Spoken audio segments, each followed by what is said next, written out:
Veterans Day is Monday. Tonight we end the week with a salute to a fallen hero of World War II. Here's CBS's Steve Hartman on the road.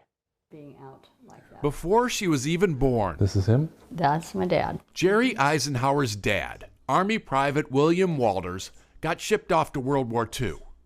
All the family got back was his body and a letter that said he died somewhere in France. That's it? That's it. I just always wondered where he died, how he died. It was just a little part of a puzzle piece that was missing in my life.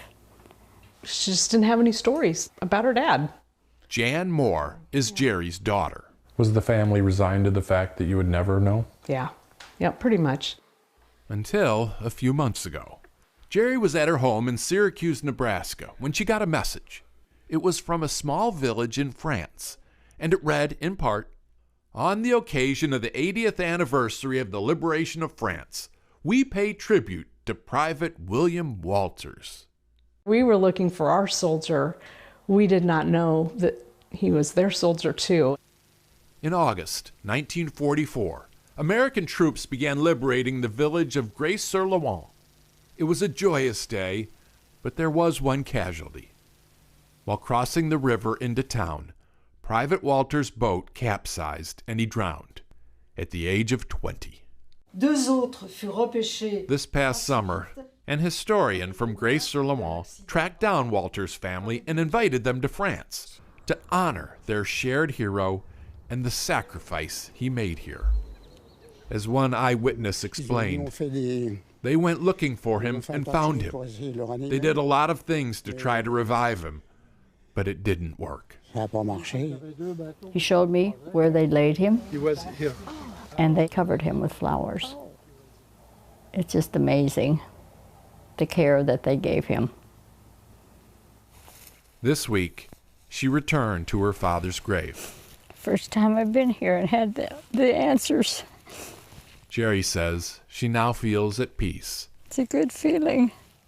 And it's all thanks to the grateful people of France, who even 80 years on, still see America through the prism of our better angels.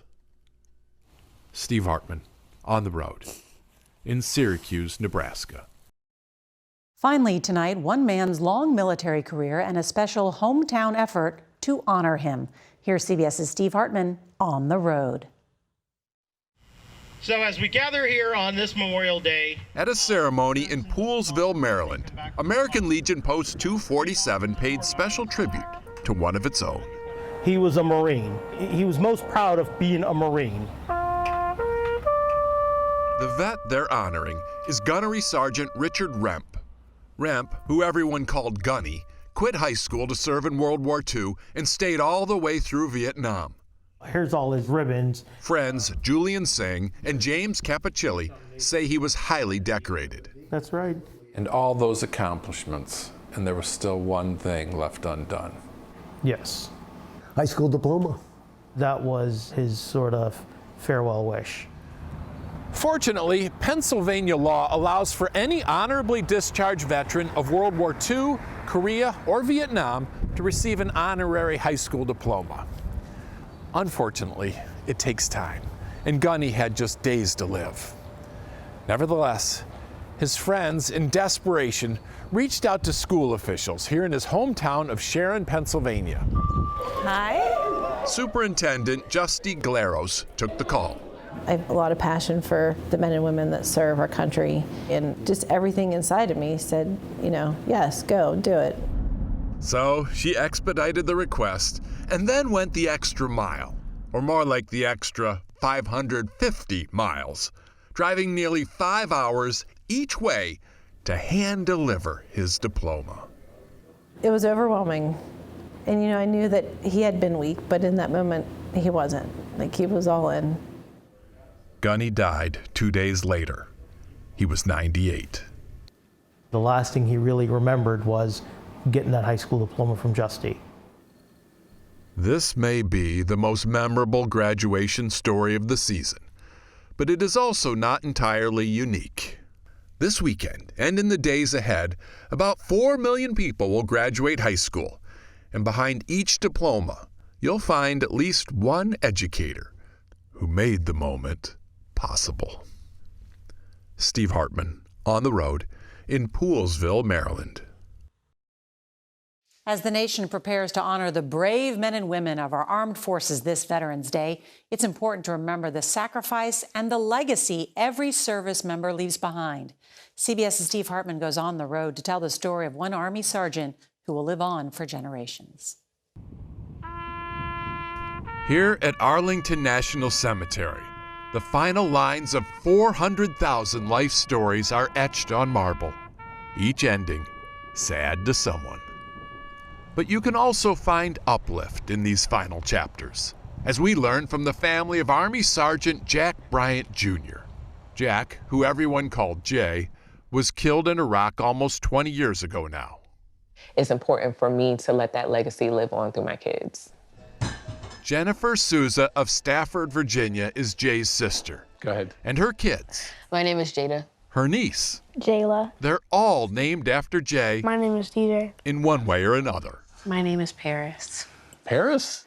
He visited it 2 days before he passed. I see. None of the kids knew Jay, but they have spent just about every Veterans Day of their lives overcoming that loss. It's like a quiet moment, like we're all together, and it's nice. It feels like we're right next to him, but he's up. TJ especially has surrounded himself with his uncle's memory. He's got his old comforter, a poster of his favorite musician, and of course, pictures. And every year, copies of those pictures get cut, laminated, and laughed over as the family prepares to decorate his grave one more time. So you can get 4. And Jennifer says it's rituals like this that move those memories across the generational divide. There you go. What do you feel when you see them embracing his memory? It's a sense of just joy. I absolutely look forward to celebrating him on Veterans Day. I've never heard of joy associated with Veterans Day, but you make me feel it. Spinning pain into pride, a Bryant family tradition. Steve Hartman, On the Road, in Arlington, Virginia. Finally tonight, an Army widow makes good on a long-kept promise. CBS's Steve Hartman has her inspiring story, On the Road. It's karaoke night inside the Sigma Kappa sorority house at Bowling Green State University in Ohio. And here, amongst all the dancing queens in their teens, we found one stationary sister in her 40s. Tiffany Eckert, America's most unlikely sorority sister, in so many more ways than one. I still miss you every day. Tiffany's husband, Andy Eckert, died in the Iraq War. This is his wedding ring. Years later, I did a story on their son, Miles, the little boy who found a $20 bill in a Cracker Barrel parking lot and then gave it away to an airman he saw in the restaurant. Because he was a soldier, and soldiers remind me of my dad. Miles' tribute to his father deeply touched the nation. But there was another story here, one that has gone untold till now. Yeah. Just a few hours before my husband was killed, he called home from Iraq, and he said no matter how long it took, I had to get an education, and he made me promise that I would. And then he told me, I love you more than anything in this world. I'll call you tomorrow. It was the last promise she ever made to him, and the only one she hadn't kept. Tiffany says she barely made it through high school and now had little kids to raise on her own. College was out of the question. But those kids grew up. So 3 years ago, she decided to not only enroll, but to immerse herself in the full college experience. You can't focus on the negative because you'll always be in the pit. It's easier to claw your way up when you're reaching for the sunshine. That's how you get out of the hole. You know, she's helped me so much and she's inspired me a lot, and I know she's inspired a lot of the other girls in the chapter. There's definitely not one person she hasn't made an impact on. Absolutely. Yeah. Including, Tiffany hopes, the most important person. I go back to that last phone call, and I think he's really, really proud of me. She graduates next month. Love you. Promise kept. Steve Hartman, on the road in Bowling Green, Ohio. Finally tonight, with all the anger and hate we see in the world today, it is nice to remember that there are still some people out there with a good heart. Here's CBS's Steve Hartman on the road. If you need your faith in humanity restored, the pharmacy in Geraldine, Alabama has just the medicine. A story of kindness that began 10 years ago when a man walked in and asked to speak with pharmacist Brooke Walker. So I assumed that he needed counseled on a medication. And that's when he said, you know, do you ever have anybody that can't pay for their medicine? Brooke said, all the time. And he said, next time that happens, I want you to use this. He handed her a $100 bill, the first of many $100 bills he would donate anonymously to help those in Geraldine who can't afford their prescriptions. People like Bree Slogater. To be honest, I was desperate. I was like, what am I going to do? I was defeated. And she said, it's taken care of. And I said, how? No one in Geraldine knew how. No one knew who. Until a few weeks ago, when the donor died and the story came out. His name? Hody Childress, an Air Force veteran and farmer. These are his children, Doug and Tanya. So when you heard of this secret, were you surprised? No. He was not a wealthy man, but he was probably the richest man on earth with his heart. Yes, he would say he's building up his riches for eternity, not for here. In fact, they say Hody was near broke after spending more than $10,000 on other people's prescriptions. The high cost of prescription drugs is a problem that extends well beyond rural Alabama, and a humble farmer can only do so much to fix it. But, as is often the case with kindness, sometimes a small deed can start a monumental movement. Are you aware of what's going on? Oh, we're aware. It's global. And it's just blown our mind. That one small act makes a difference. Proof of that now shows up every day in the pharmacy mailbox. Folks either donating to keep the fund going in Geraldine or pledging to start a fund at their pharmacy. Doug and Tanya say that generosity doesn't take away their pain. Sure do miss you, Dad. But it does give it purpose. You made a big impression on people. Steve Hartman, on the road in Geraldine, Alabama. CBS's Steve Hartman goes on the road to visit an American hero who turned a single act of kindness into a mission to help others. Veterans Day was every day for 80-year-old Navy veteran Kenneth Jerry. To honor those who served, he used to visit this veterans park in Matomidi, Minnesota just about every morning, until his mobility scooter broke. That was my life. So once the scooter broke down, you could not get to the memorial? No, I was very sad, depression. And then all that changed. All that changed. Believe me. It changed after he met a stranger in a coffee shop. Her name is Amanda Klein. Every moment you're talking with him, you feel like he cares about you and you want to know more about him. You know, it's just contagious. And she says you can't help but help him. So after she heard about the broken scooter, Amanda started an online fundraiser. And within days, Oh my goodness. Kenny got a brand new one. Oh, here we go. They presented me that scooter. My goodness. I'll never forget it until the day I die. Oh. And not just one scooter, but a second, super snazzy one. Oh my goodness. Kenny was set, but donations kept pouring in, and a guy can only use so many scooters. So he's now on a mission to take the kindness bestowed upon him and scoot it forward. Yeah. Over the last year, Kenny and Amanda have donated more than 50 mobility scooters to veterans in need. Thank you, Kenny. The latest, a surprise for Vietnam veteran Dave Anderson. Dave's disability was getting in the way of walks with his grandson, but not anymore. Oh my This goodness. is for you. This is for me? What? Now you can do whatever you want. Mission accomplished. But Kenny's fight against immobility carries on. That's my goal, and it will be until the day I die, is to donate scooters to servicemen and women. In the beginning, all Kenny wanted was a way to get down here to honor the fallen. God bless you, and rest in peace. But thanks to the kindness of strangers, he now has a way to honor the living, too. Steve Hartman, On the Road, near St. Paul, Minnesota. So, when it comes to heroes, you couldn't find a better example than the one in our next story. CBS's Steve Hartman goes on the road with an update about our past, present, and future.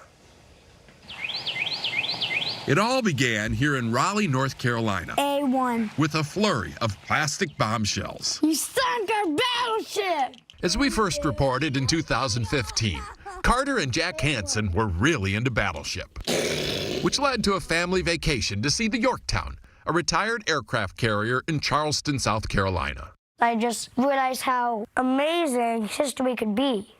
And it was about to get even better.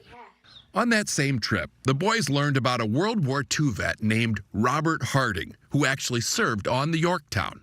They got his email address, started corresponding daily, and even put his picture by their beds. Give them the chance and they'd chew your ear off about Mr. Harding and what he did on board as a plane handler. And when the plane's ready to launch, he would go unstrap this, and the plane would go flying that direction. The folks who run the Yorktown say a lot of kids love the ship, but no kid has ever fallen for a sailor who served here, like these two boys have fallen for Mr. Harding. Which is why, for this trip, the Yorktown made special arrangements. Okay. For a surprise visitor. Mr. Harding? That's right.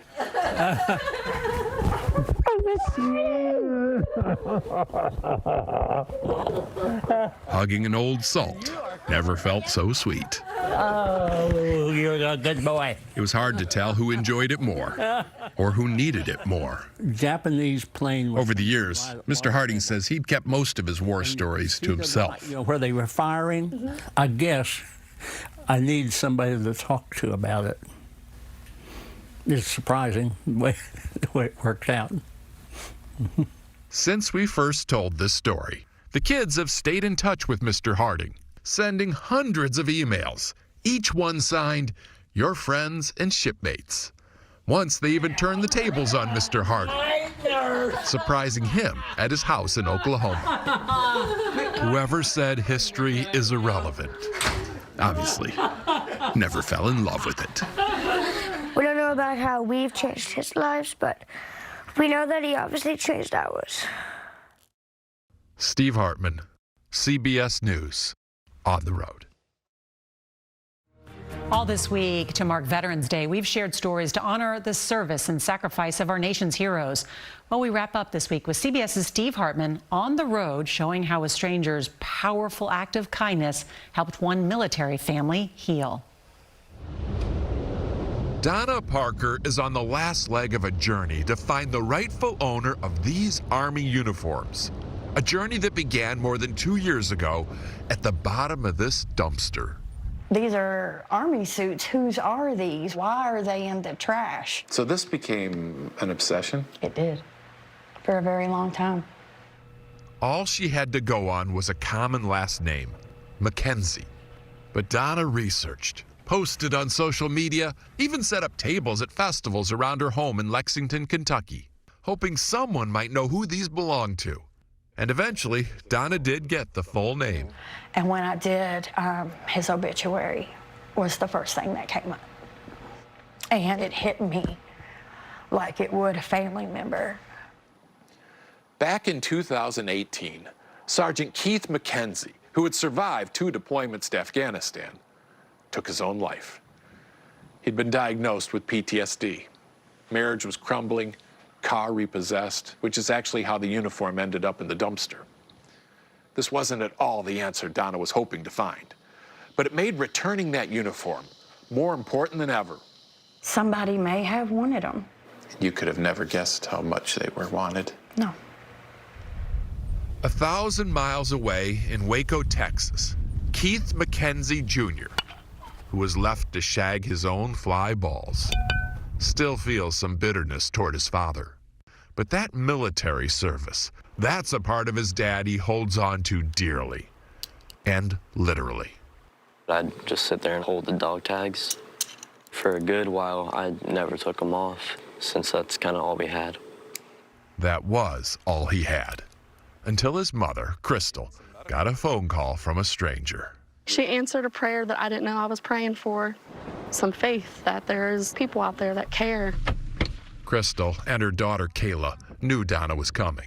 Howdy. But it was a surprise to Keith. I brought these for you, all the way from Kentucky.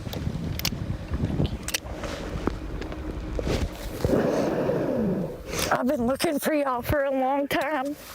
Thank you. Donna Parker set out to return a uniform. I don't think you understand how much this really means to all of us. But what she really returned to this family was hope. Steve Hartman, on the road, near Waco, Texas. Everyone knows Marines are always ready, and they proved it once again with an unexpected amphibious mission. Here's CBS's Steve Hartman on the road.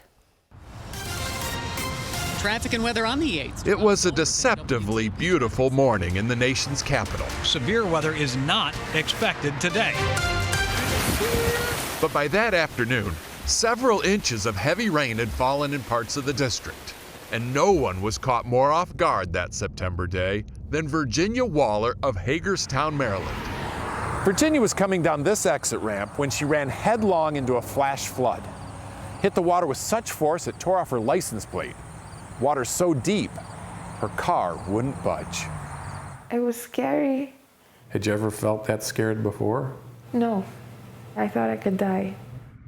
Virginia is a woman of faith, but she says she's never prayed harder than she did at that moment. Clinging on to the hope that God heard me. A minute passed. You had to think you were seeing things. Yeah, for a second, it was like, is this real? So I had to take my phone out and start recording it.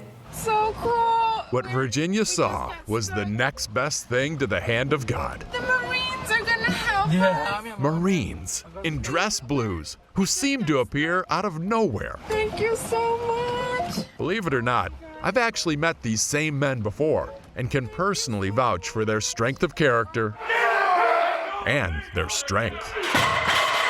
Back in 2019, we did a story on this elite group known as the Body Bearers.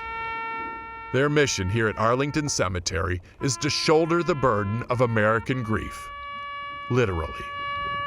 Men so humble in their charge, they rarely do interviews, and were especially reluctant to talk about rescuing Virginia that day. Yeah, we had to fight to get you on camera. Yeah, well. But they sat for me because they thought there could be a lesson in this. The more I thought about it, I was like, well, this is kind of a platform to tell people to be the one to get out of your car. Like, that's got to be the takeaway. In other words, it should be the motto of all Americans, to leave no man behind. Not in a war, not in a flood, not anywhere, in any way. Oh my God. They didn't ask who we were. They just helped selflessly. And they didn't leave us behind that day. And there's the first push in this American rescue plan. This is the most American thing ever. Steve Hartman, on the road in Washington, D.C. A World War II veteran took on an urgent mission more than a decade ago, and it just paid off. Here's CBS's Steve Hartman on the road. Inside the Vitalia Senior Residences in Strongsville, Ohio, 95-year-old Frank Grassberger sits on a treasure. Literally sits. In fact, Frank says, other than his wife Dolores, almost nothing matters more to him than this note, which he carries everywhere. I'd never be without it. Why did it matter so much that you have it with you all the time? Because it's something that somebody thought of me that much. When he has that letter with him, he has a feeling of faith and trust and love. To understand how a letter can do all that, You first need to know that Frank is a World War II veteran, and back in 2009, a third grader wrote to thank him for his service. If it wasn't for you, we would never have freedom. I'm so happy you made sacrifices. Your friend, Deshauna Priest. To Frank, that simple thank you came to symbolize a life well served. I'm tickled to death that I have a letter like this. He wanted to thank the author. We never could find her. He says, before I close my eyes, I have to find her. I have to find her. Just about everyone who works here was well aware of Frank's attachment to that letter and his decade-long desire to find the little girl who wrote it. So the staff did some sleuthing, and lo and behold, Hey. Deshauna is now 21. She vividly remembers writing the letter as a school assignment because she so admired people in uniform. Just like, wow. Like, I get to write to a veteran. Yeah. So it was like an honor. Yeah. An honor that continued. So here she is. When Deshauna surprised Frank in her National Guard uniform. Honest to God, oh, I love you so much. You can't imagine the feeling I had when she stood next to me. It just took my breath away, it really did. I thought, where's his heart pills? Because I thought, oh, this is it. This is the big one. I'm telling you, this is a godsend. It really is. Fortunately, Frank's heart only swelled and may never return to its original size. So this is the beginning of something. Yeah. Friendship. Family, not friendship. There's love there, deep down in the heart. She's like my third daughter. She really is. It started with a lot of love and affection, and it's ending the same way. Who knew a simple thank you could make a life complete? Steve Hartman, On the Road, in Strongsville, Ohio. Now an act of kindness tailor-made for an American sailor. Here's Steve Hartman, On the Road. It was just another day at Causeway Alterations in Dunedin, Florida, when out of the blue, this elderly man walked in and asked if someone could make him a Navy uniform. Why does a 97-year-old need a Navy uniform? I love the uniform. I love my country, and I'm so happy I was able to serve. That's you? That's me, yeah. Joe Hall served in World War II as a Navy petty officer, first class. Is that your ship? Yeah. He was on a destroyer escort, where he made some of the best friends of his life and lost a few too. They're all gone now, which is why Joe wanted that uniform, for when he sees them again. Susan Williams is the seamstress who waited on him. I've made everything from underwear to wedding dresses.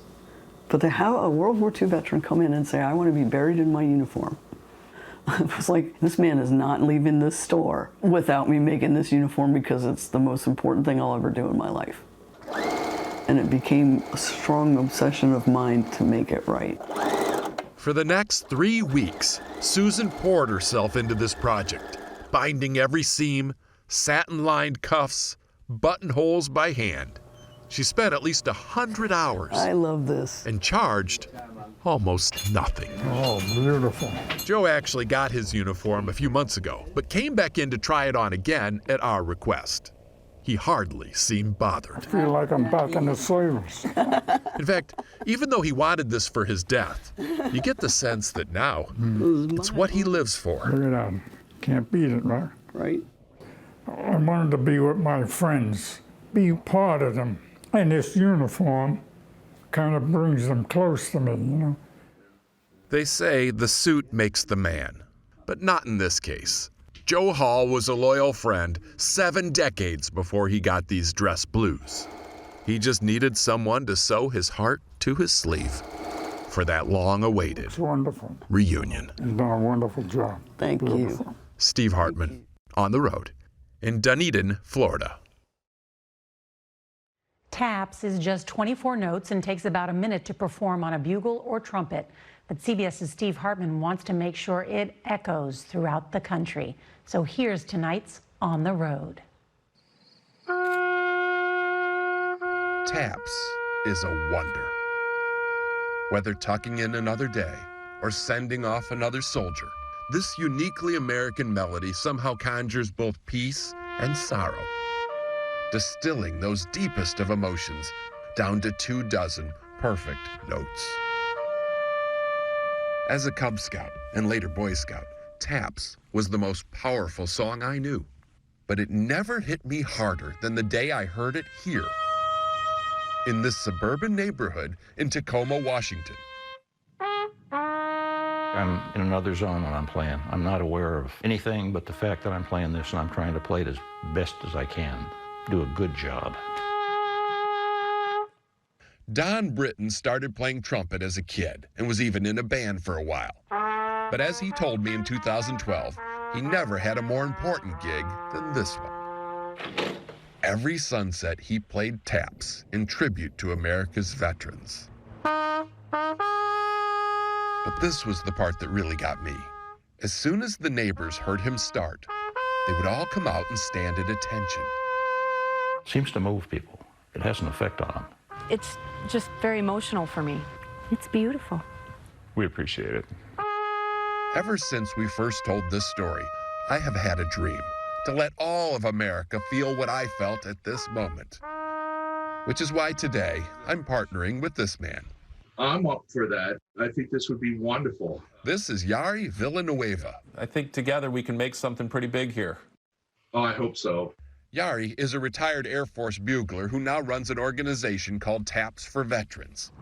And since parades and gatherings are canceled, he and I are asking buglers and trumpet players across the country to stand on their porches and play taps this Memorial Day. What do you hope comes from this? It's the national moment of remembrance, but it's also a chance for us as Americans to pull together, especially in these times.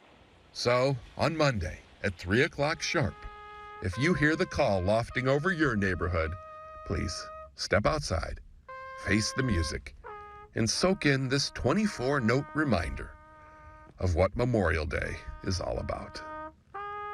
Steve Hartman, CBS News.